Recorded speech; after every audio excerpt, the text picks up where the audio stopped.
ఈ వృషభ రాశి వారికి వారం మొదట్లో కొంచెం ఆరోగ్యపరమైన చిక్కులు రావడానికి అవకాశం ఉంది.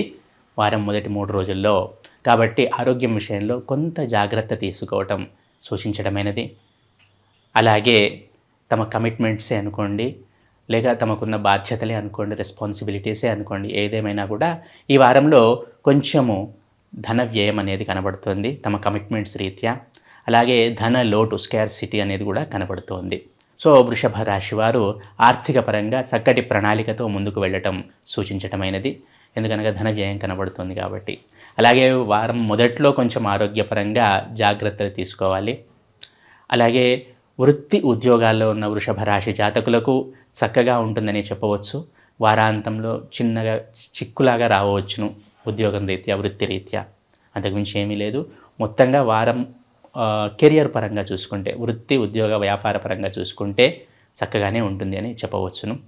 అలాగే విద్యార్థులైన వృషభ రాశి జాతకులు తమ ఏకాగ్రతను పెంచుకోవటం సూచించడమైనది.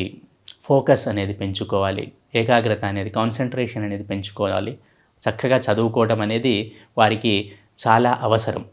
ఈ వారం కొంచెం తగ్గుతుంది ఆ ఏకాగ్రత అనేది, కొంచెం పెంచుకోండి. ఎంటర్టైన్మెంట్ జోలికి వెళ్ళకండి వృషభ రాశి విద్యార్థులకు ముఖ్యంగా. సో చక్కగా చదువుకోండి. అన్ని విధాలుగా బాగానే ఉంది. ఆరోగ్యం పరంగా ఏం పర్వాలేదు, అంతా బాగానే ఉంటుంది ఆ వారం మొదట్లో తప్పితే. అలాగే భార్యాభర్తల మధ్య అన్యోన్యత కొంచెం లోపించడానికి అవకాశం ఉంది. కాబట్టి కొంచెం జాగ్రత్తగా ఉండండి. అన్ని విధాలుగా బయటపడవచ్చును. అలాగే ముఖ్యంగా వీరు సూర్యదేవత ఆరాధన, సూర్యగ్రహ ఆరాధన, అలాగే గురువులది ఏదైనా సరే, దత్తాత్రేయుల వారు కావచ్చు, దత్తాత్రేయుల అవతారం ఏదైనా అవ్వచ్చు, సాయిబాబా గారు కావచ్చు, ఎవరైనా సరే గురు ఆరాధన అనేది ఈ వారం వీరికి లాభదాయకంగా, యోగదాయకంగా ఉంటుంది.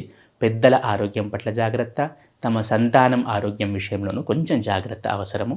మిగతా అన్ని విధాలుగా వృషభ రాశి వారికి బాగానే ఉంటుంది అని చెప్పవచ్చును.